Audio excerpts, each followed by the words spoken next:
Okay, everybody, welcome back to another episode of Anime Talks. It's been a little while, and last we stopped off, we finished up with Bleach, and we're not even done there yet. That was just only the first bit of Bleach, and this time we're going to be covering the next portion of Bleach, and this is going to be the Thousand Year Blood War arc.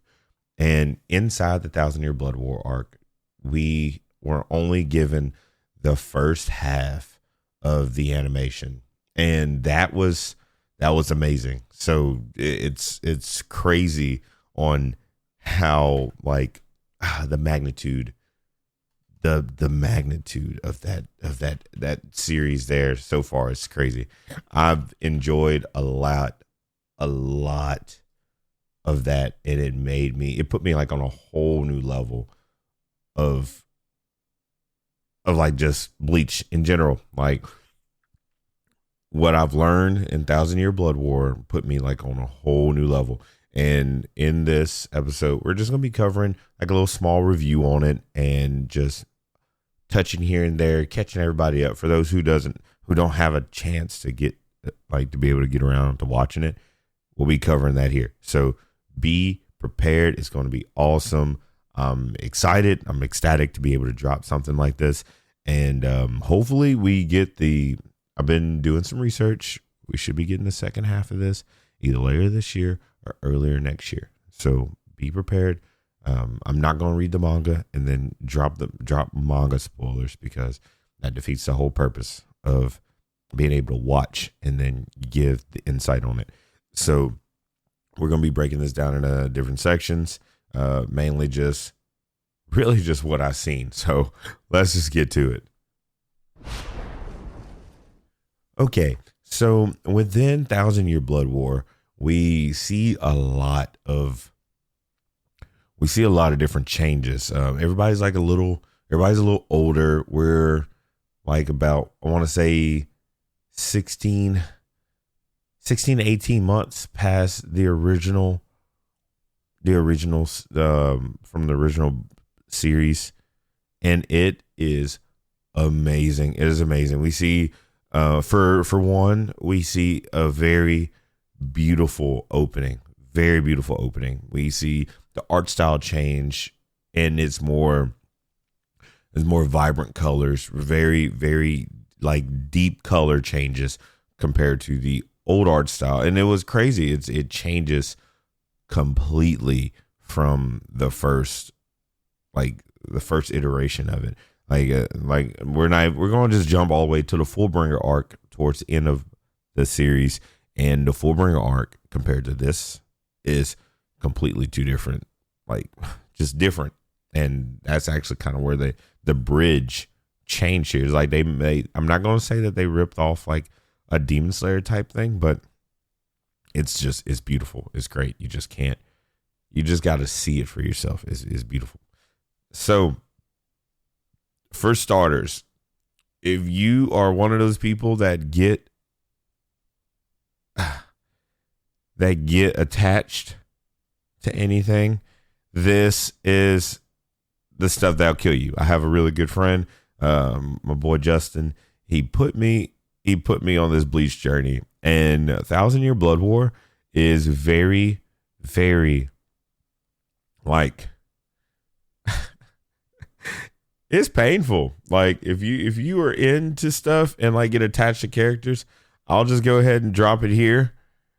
I watched 366 episodes to watch a lot of the cast die within the first few episodes of this series. It is crazy.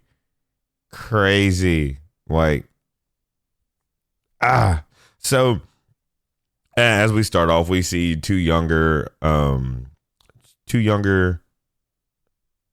newer and younger Soul Reapers start off, and they're going through Katakura town, and then they get hunted down by a new threat that just come in. And then once again, the introduction of hollows in this is it's gorgeous. It's beautiful.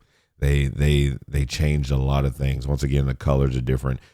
Things look more menacing and everything.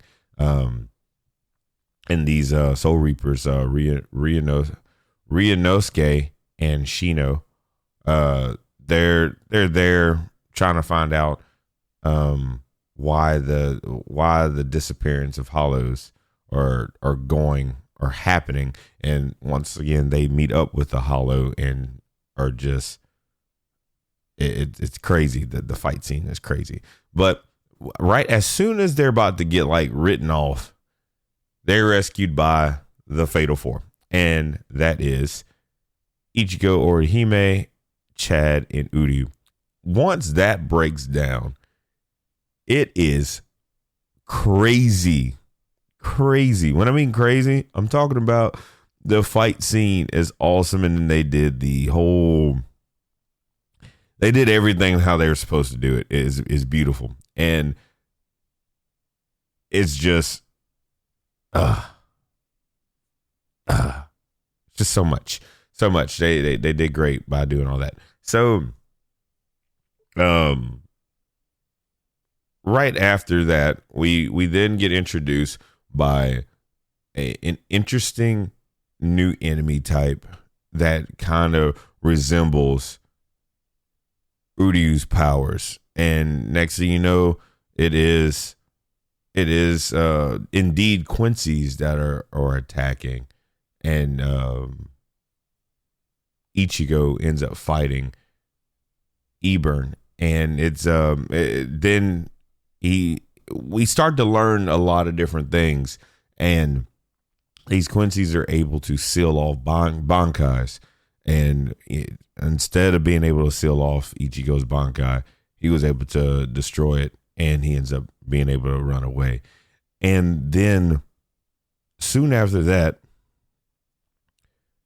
like immediately, they storm the freaking Sedate, and they are in Old Man Yama's office, and they kill Sasakibe immediately.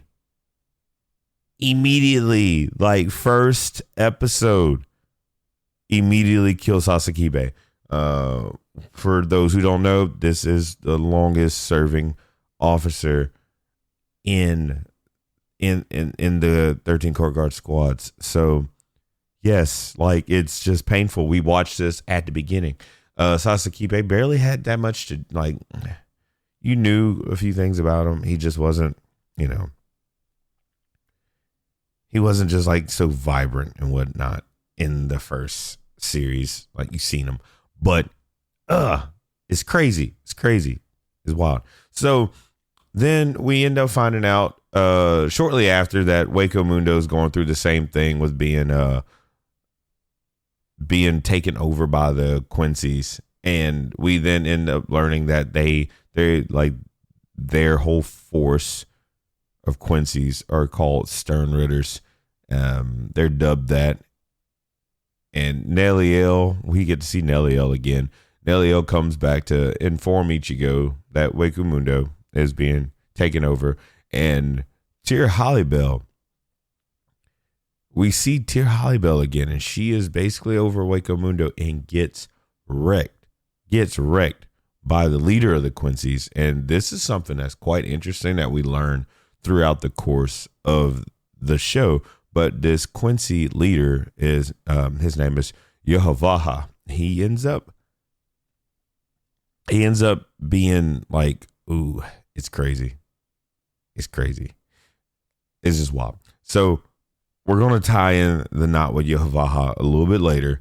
But during all this that's going on, the Quincy's are taking over Waco Mundo, trying to overthrow it, taking all the Iran cars to join and be their slaves. And we see all of our Arrancar beast or Arrancar friends, or so to speak, from our last series. Like we see the three little beasts that made the bigger bees. I can't remember the name currently right now, but we see the Tres Bestias, the Apache Mila Rose and Sung Sung, and they were immediately murked off by Kilgay. And like, just, it is wild. It is just wild. So while the Waco Mundo stuff is going on, Uryu ends up doing some wild research, and not during this time we realize that Uryu is not assisting all this, and it does bring some suspicion as to why he's acting the way he's acting. And then we start to see the change in his demeanor and things. You can kind of see that he's faltering and all kinds of stuff. And you start to wonder what he has going on. Because, normally he just says what he says and joins in the ranks later to assist.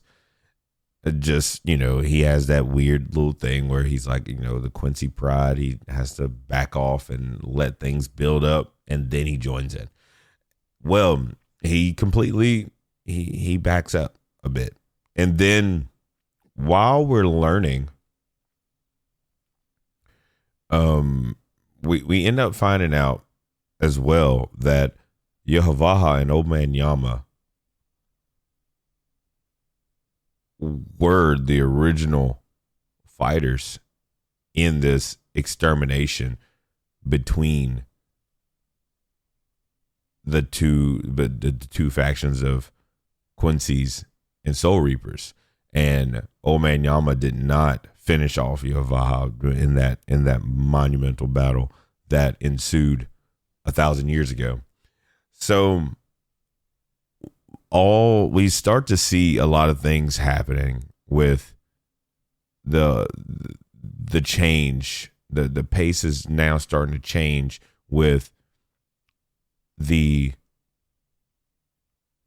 state of captains in the 13 court guard squads. We start to see a lot change because they don't know what's happening yet with the whole Bankai thing. And then we see 3 to 4 captains get their Bankai stolen.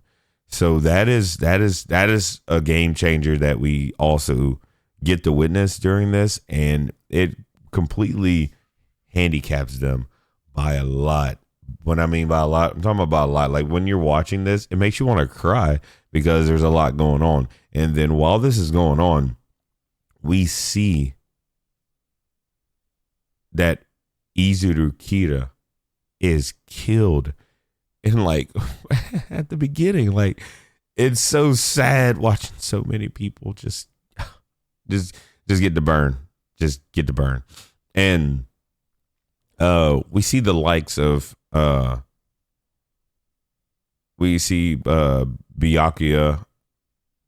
Sajin, and Toshiro. They lost their Bankais, and we end up seeing like a lot of stuff going on.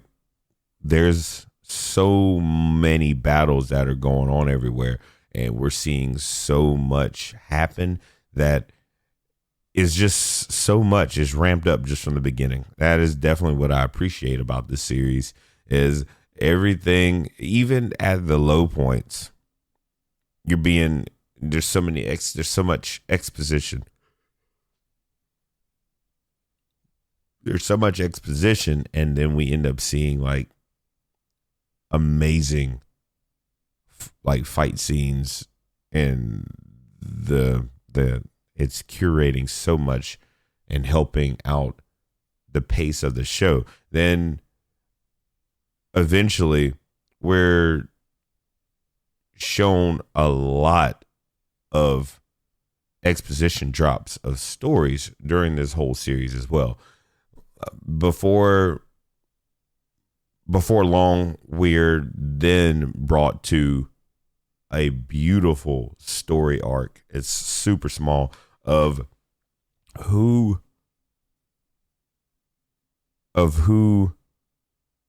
Ichigo's mom is, and that is Masaki. That was interesting on how they finally broke that down. And it was very nerve-wracking on how we were introduced to that and how they tie in so much stuff.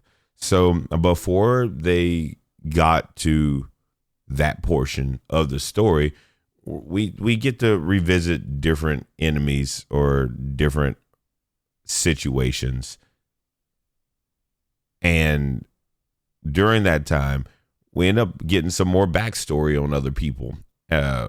For people who may not know, Retsu Unohana, she was she was a Kenpachi. That's crazy. Like we find out stuff like that, like just weird situations that are going on without the means of explaining what's really going on. But it's just, it blows your mind. Blows your freaking mind on how all that goes. So while all that's going on, Sasakibe, when he was killed off, he used his Bankai and it was stolen as well.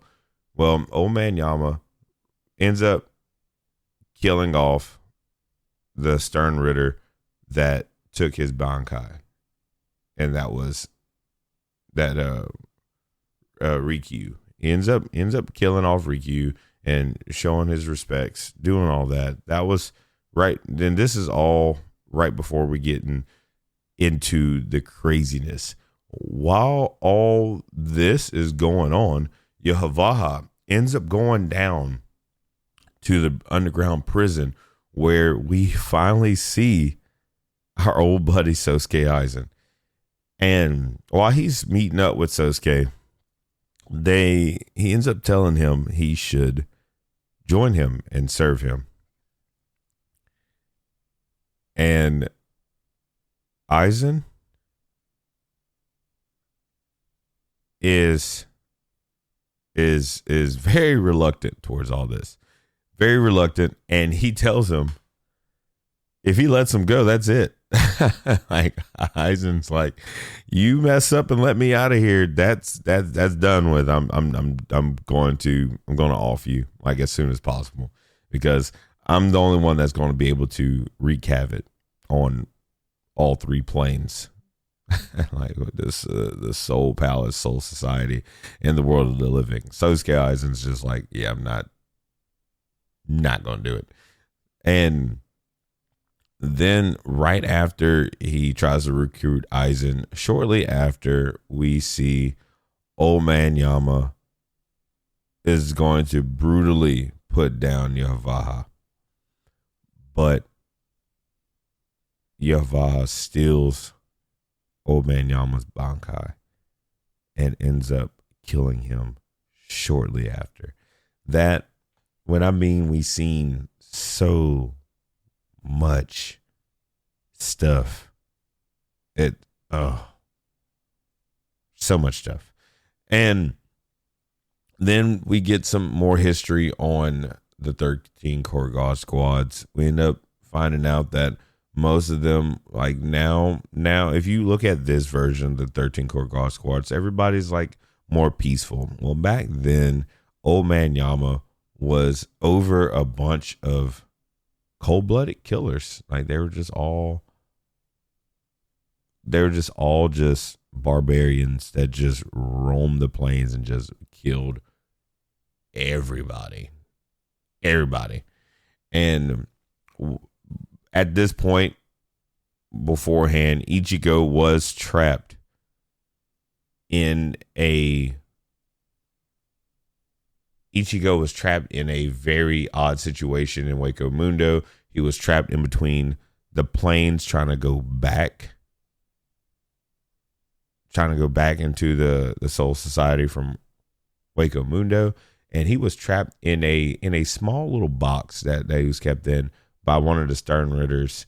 And while that's going on, it's nerve-wracking. He was trapped in Kyoge's jail, And right before Kyogre was about to finish off everybody over there, he was end up Kyogre was knocked off brutally, and we didn't even see who did it. It's interesting. It's interesting how that happened. And then is trying to recollect everything out of all that is crazy, but trust me, it's worth watching. And while we're getting to the issue of the main portion, we start to really get intertwined with all the intricacies of the powers of the Stern Ritters. They're allowed to have like a second release themselves, which is called the Bleach, where they go into like an angelic type of sequence and they get massive power. And we start to see this coming from Kyogre right before he's brutally murdered as well. It's called Bleach Vene, and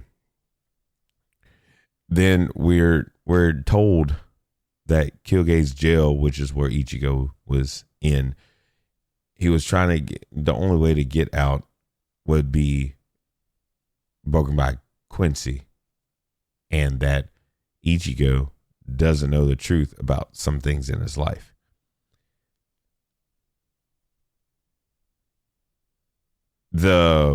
It's crazy. That's when they break off into the sequence of, you need to find out who you are, so far and so forth. We get to learn. There's like a lot of exposition drops, like just, all that kind of stuff.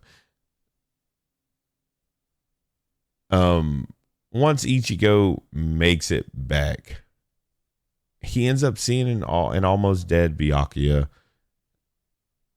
and he gets murked off by Yavaha easily.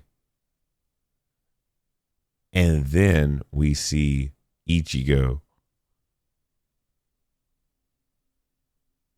use the defensive move, Bleach Vene, which is crazy, because then we're introduced to a new narrative that Ichigo is part of the Quincy faction somehow. And that is like a huge change to like the whole series here, because this whole time we're like, okay, part Hollow, part Soul Reaper, part human. Boom. And then we just get dropped Quincy. And I'm like, whoa, what's going on here? Like, this is not what I signed up for. There's too much going on. Of course, he's saved by like heavy plot armor, of course. And, there's that. So while that's going on, we then see Ichigo Zanbakuto gets like obliterated by Haschwalth. And then Yavaha and Haschwalth leaves, and he awkwardly left off with a cliffhanger by stating and calling Ichigo as his son born in the dark. That is monumental. Like, you hear that and you're just like, why? What's going on? What's going on? So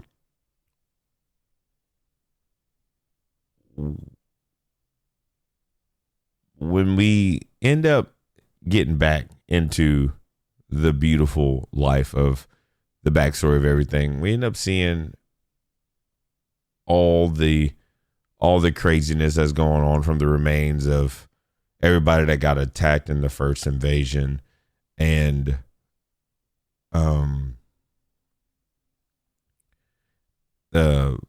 we see old man Yama. We see his his procession go on, and Byakuya and Captain Zaraki are going through some crazy stuff, and then we get introduced to the Squad Zero, and this is like top tier of the Soul Society. They're supposedly one of them can whip up on the regular 13 core guard squads, like just the regular. So all 5 of them supposed to be crazy. Then it is that we are shown and is revealed to us that the one who saved Chad, Orihime, and Kisuke was no one other than Grimmjow. That is pretty interesting. It's interesting, like how that all broke down.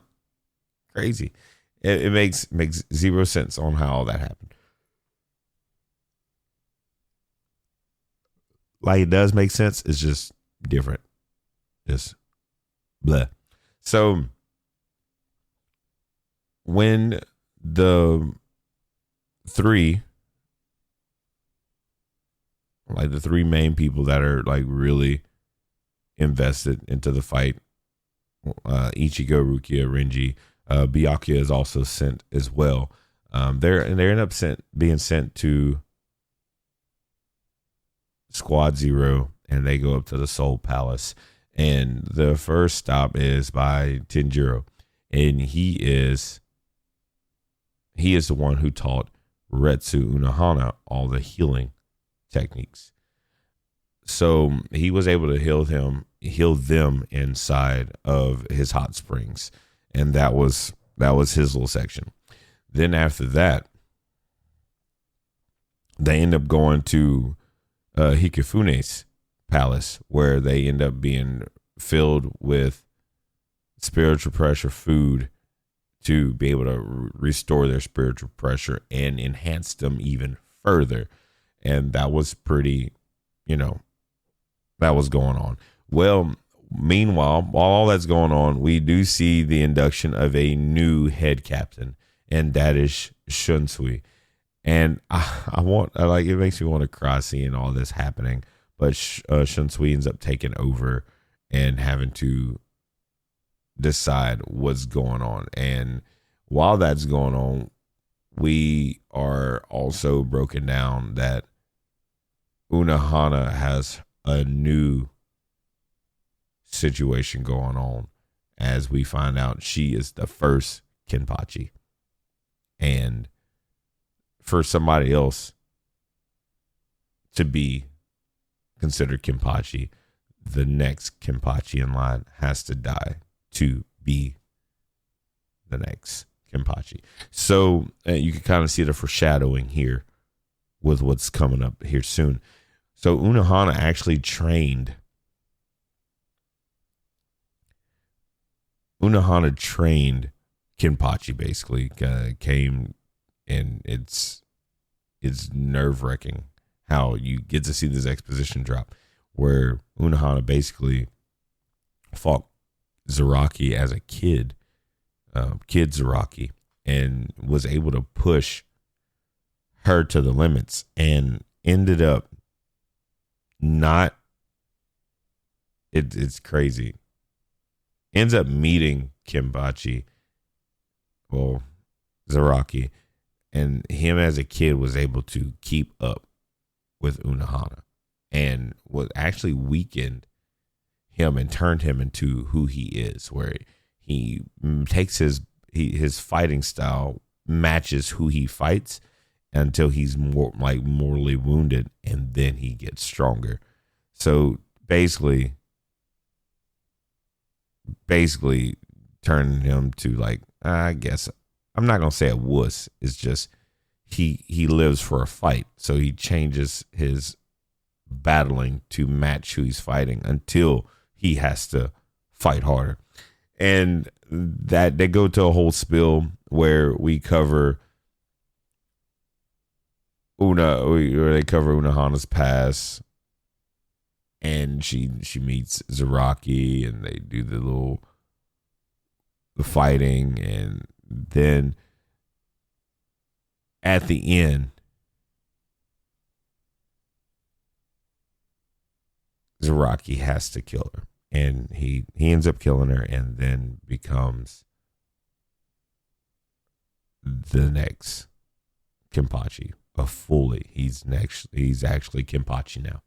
So it's like one of those bittersweet moments, and it's nice. It's nice. Like it's like bittersweet. Like it had to happen to get to where we're at in the storyline. While that's going on, we do see Ichigo Renji get over to the Hoden, where they meet the Zanbakuto creator himself. It's crazy. It's crazy. I love him. I love this guy. Nemayas. He is awesome. He is so awesome and so cool. And it's not because they like made him like the hipster out of all of it. He's pretty awesome. And his story himself is great. So they end up being put into this little pit where they have to fight off the Asauchis. And then we see something very sad occur. Renji was able to best the situation. Ichigo fails it and gets sent back to the world of the living. And then he ends up meeting up with his dad to talk about everything.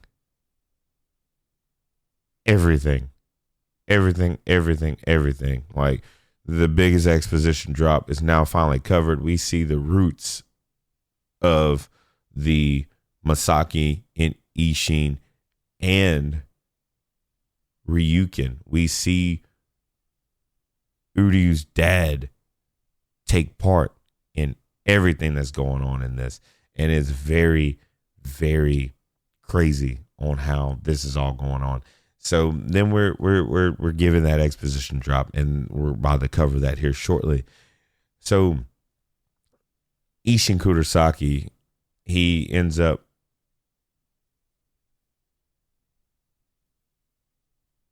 he was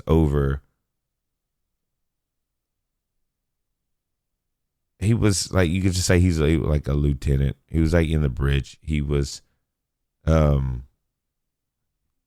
over Division 10.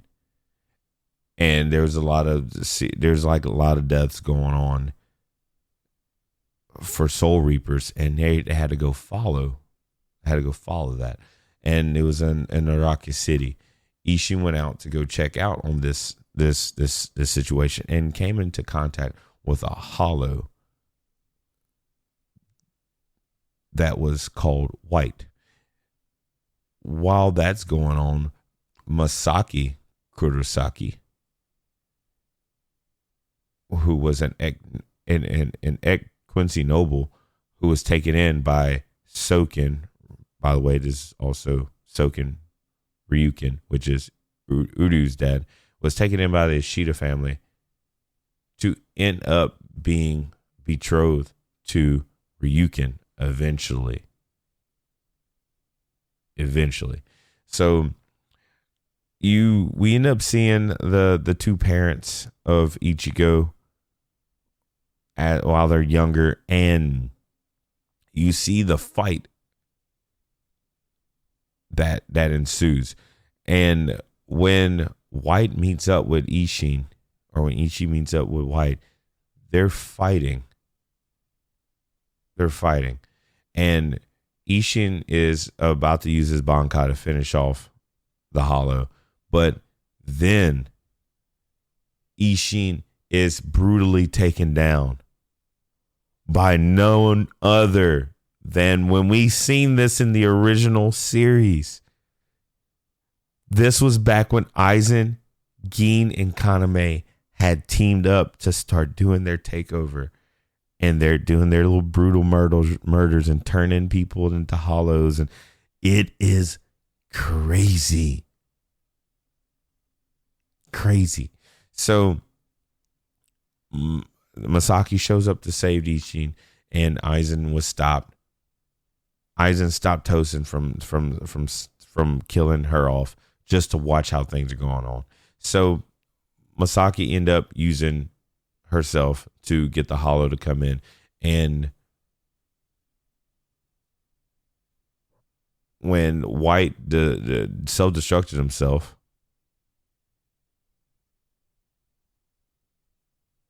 Ishin shielded Masaki from the explosion.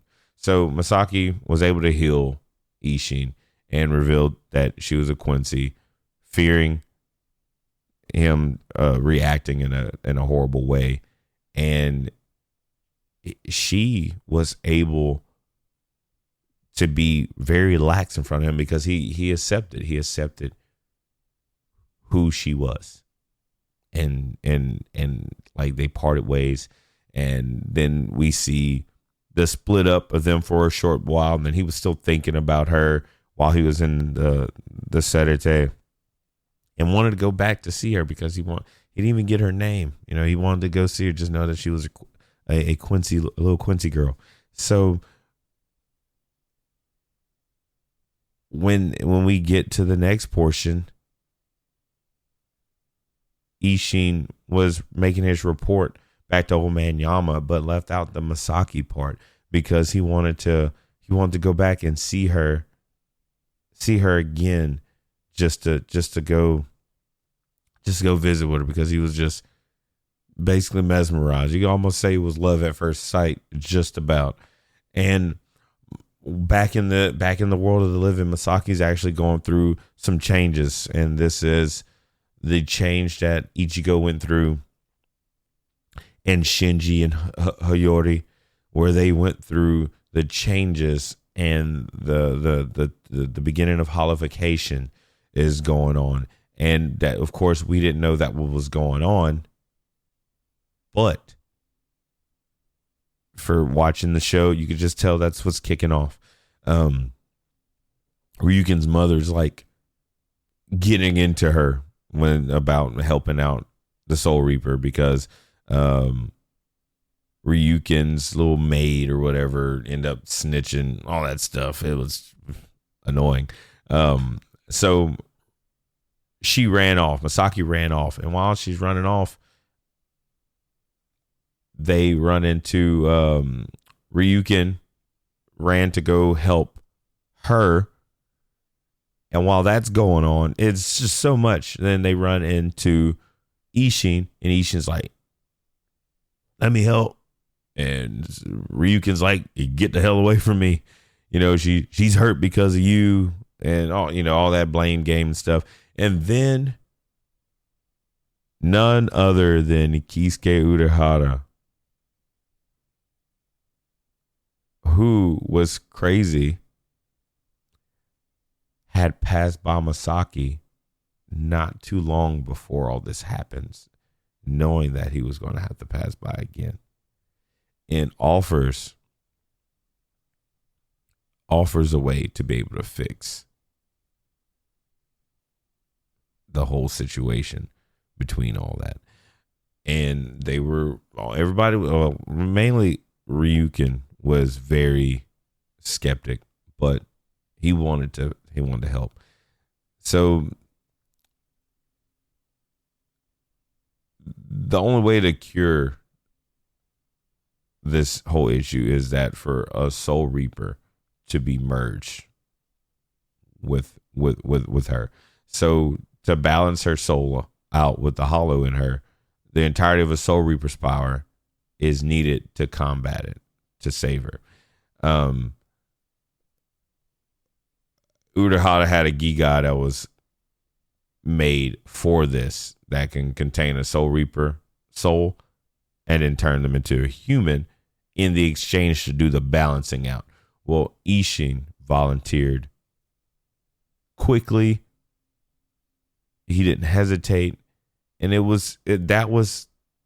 That was love. And that was love. while that's going on, Ryu can end up marrying Katagiri. Ishin tells Ichigo that the reason that his mom died fighting the Grand Fisher and Katagiri died from her illness was because of the ancient Quincy text. Yovai used the Ashwallen that stripped the cerebral power of the people to regain his 9 years ago. So that is foreshadowing what is going to happen later. Even it's a bunch of foreshadowing that we're finding out, and it's amazing on how they do this. So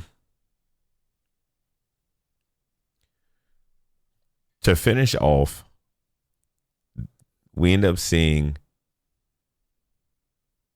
the craziest portion that happens as well. While Ichigo returns back to do his little training with the whole Asauchis, goes back and says, I'm going to do this.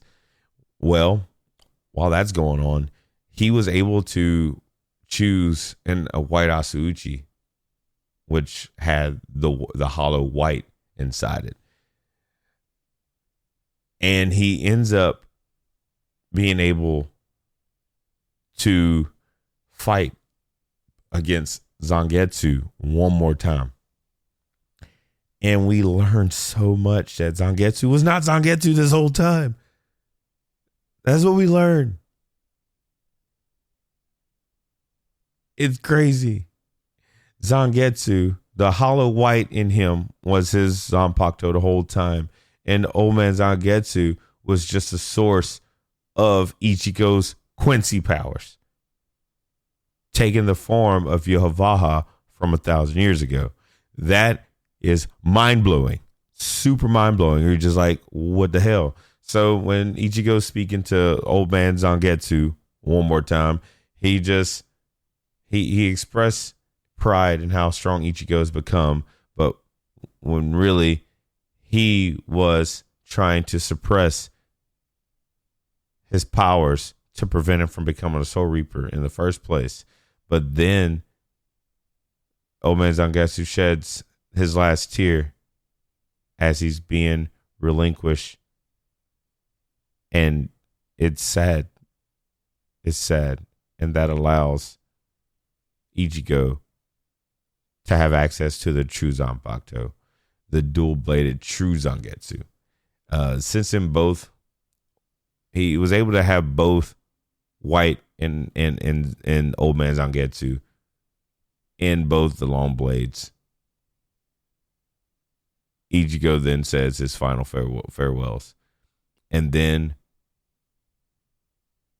we end up seeing the craziest turn of events where Yhvach has Hoshwaltz and they have a third member, and that is Uryu Ishida.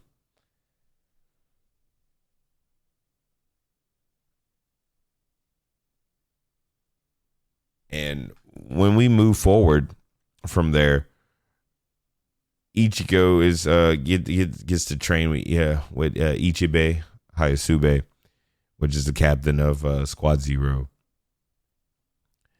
Yhvach gives the last final speech of a lot of things while announcing that Uryu is going to be the next in line to take over after he passes, which brings up a stir amongst all the Stern Ritters. And Ichibei ends up bringing Ichigo to a special place that only the Soul King gives permission to go in order to make him a little stronger. Then we end up seeing, it's crazy. So the head captain, Shunsui, ends up giving Ichigo's friends a little pass to be able to go see him one more time, just in case he doesn't make it. We see Byakuya. He ends up making it back awesome. I love Byakuya so much. His voice actor is so amazing. Um, and we're this is like the final storm within 9 days of the next invasion. And while we have that kicking off, the second invasion begins on the Sedate. They're stormed, and it's just a bunch of killing. They're wiping out everything.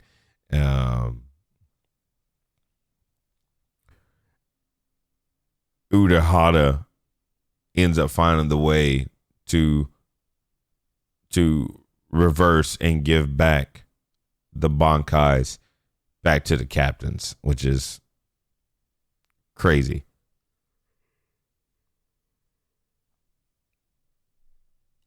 And then we end up seeing, like, in the midst of all this, we end up seeing like a few other little distortions in the world of the living, in Hiyordi and a couple other visors. They end up patching that in the world of the living to help out, while just background noise while all that's going on. And while that's kicking off, we see a lot of different things going on. A lot of different things going on. We see all the Bankais be returned back to the captains. And they're now hollowified Bankais.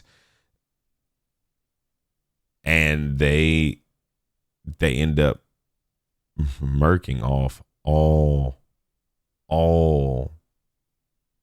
just about pushing back and doing the getting the fight back. And it's monumental. Like, you kind of just see the weight tip on the scales of everything going on within that bracket. So while we have that kicking off,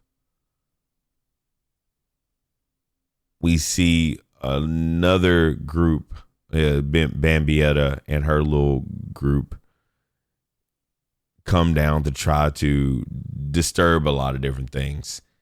And while it's just monumental on how all that kicks off, but we end up seeing Bambietta come down to finish off, and then you see Sajin, who undergoes so many changes himself. He ends up getting a very powerful technique that he has to become human shortly from the clan elder of his background.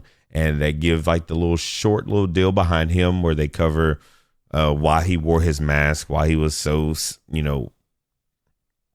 kept off, blocked off, and secluded.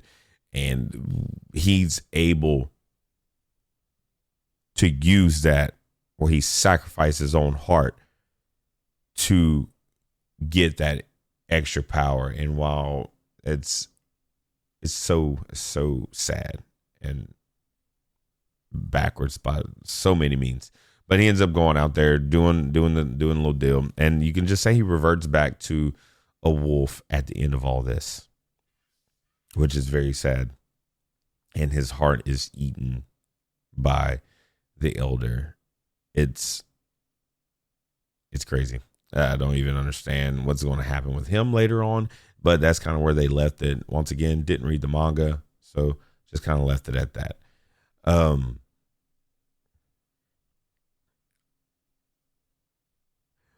While we have the rest of the fights ensuing, we end up seeing the storm of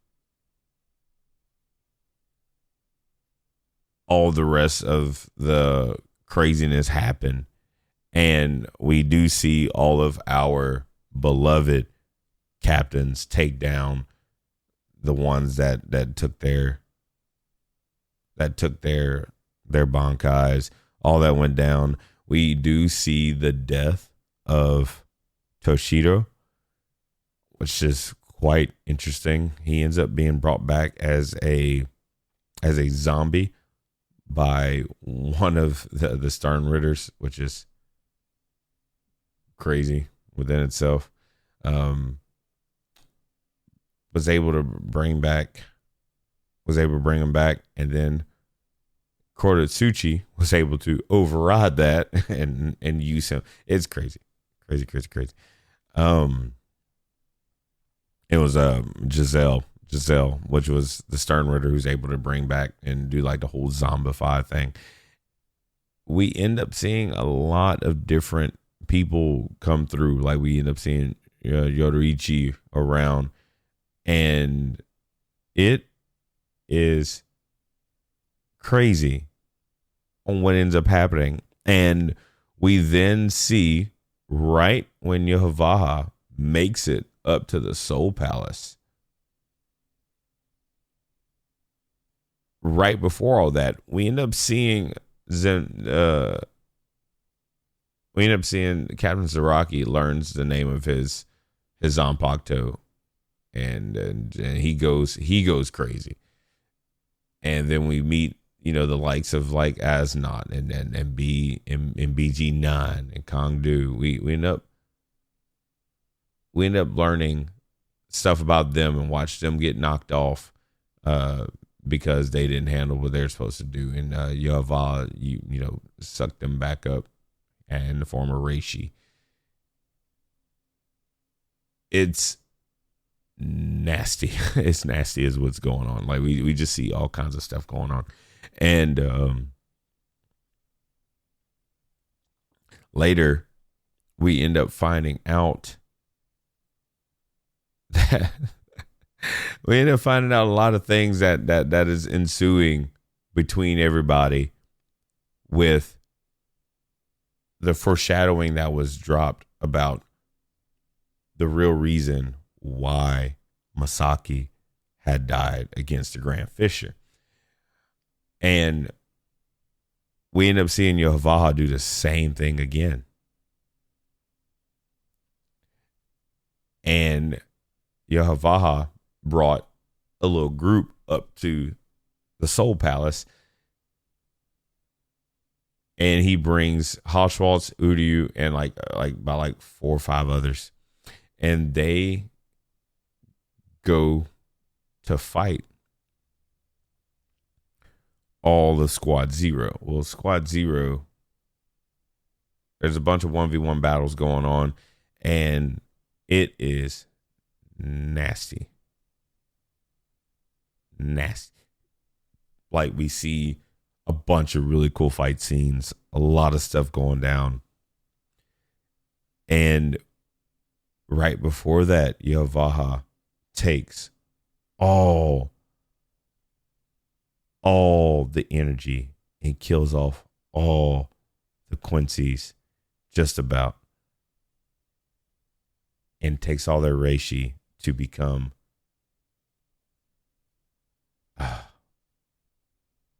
it's crazy. It's crazy. It's sad.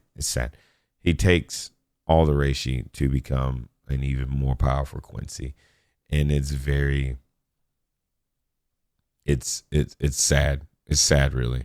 So at the end, Ichibe and Yohavaha gets into the craziest fight ever, and it looks like Ichibe is doing all the tops and terms of everything, and he ends up using his ability, which is being able to paint and cut down. He reduces Yohavaha into a black ant, and then kicks him off Soul Palace. And by the way, Ichibe has technically the first Bankai that ever existed. So that's that. We learned so much there. And I'll tell you this much. It's very, very, very sad on how this all kicked out. It's